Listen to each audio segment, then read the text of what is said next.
নমস্কার বন্ধুরা, এই মরশুমের ডুরান্ড কাপ আজকে থেকে শুরু হচ্ছে মোহনবাগান সুপারজেট এবং ডাউনটাউন হিরোজ এফসির এই ম্যাচ দিয়ে।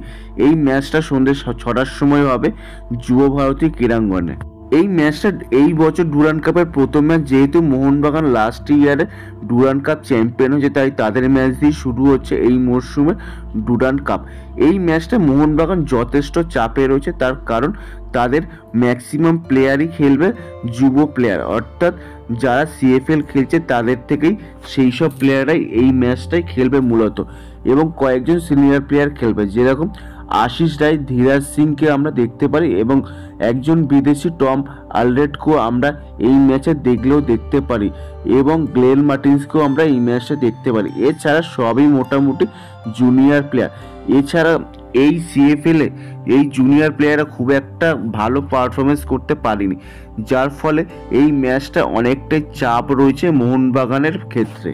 অন্যদিকে ডাউনটাউন হিরোজ তারা সম্পূর্ণ তাদের টিম নিয়ে আসছে মোটামুটি। এছাড়াও তাদের দলে 3জন বিদেশি রয়েছে, যেটুকু শোনা যাচ্ছে ফার্স্ট 11-এ হয়তো 2টো বিদেশিকে রেখেই তারা খেলতে নামবে।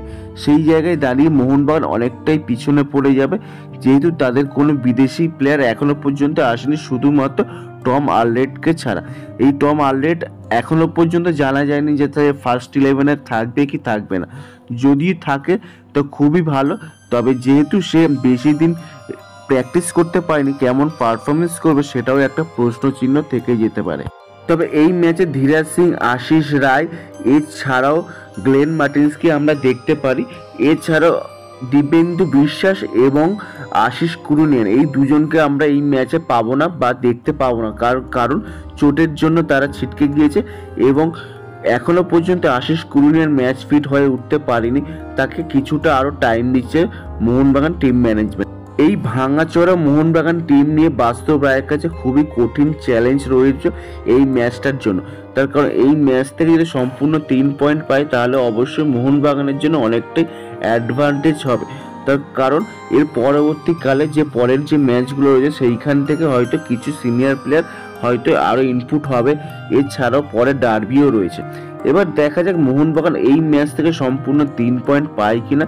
বাস্তব রায় যথেষ্ট অভিজ্ঞতা সম্পন্ন একজন কোচ, এবং তার উপর অনেকটাই ভরসা করতে হবে মোহনবাগান সমর্থকদের। তবে তাদের প্লেয়ারদেরকেও ভালোভাবে মাঠে খেলতে হবে। এবার দেখা যাক এই ম্যাচ থেকে সম্পূর্ণ 3 পয়েন্ট পায় কিনা। তবে আশা রাখা যায় যে সম্পূর্ণ 3 পয়েন্ট নিয়ে হয়তো মোহনবাগানের প্লেয়াররা মাঠ ছাড়বে, তবে অনেকটা চাপ রয়েছে এই ম্যাচটার জন্য। এবার দেখা যাক বাস্তব ভাই কীভাবে এই চাপটাকে সামাল দিয়ে একটা ভালো প্রতিযোগিতামূলক একটা ফুটবল উপহার দিতে পারে আমাদেরকে, সেটাই এখন দেখার বিষয়। তোমরা অবশ্যই কমেন্ট করে জানো আজকের ম্যাচে কি ডুরান্ড কাপের এই ম্যাচটায় মোহনবাগানকে জিততে পারবে। অবশ্যই কমেন্ট করে জানো। এই ভিডিওটা এই পর্যন্ত যদি ভালো লেগে থাকে তাহলে অবশ্যই লাইক, শেয়ার এবং কমেন্ট কর, এবং অবশ্যই চ্যানেলটিকে সাবস্ক্রাইব কর।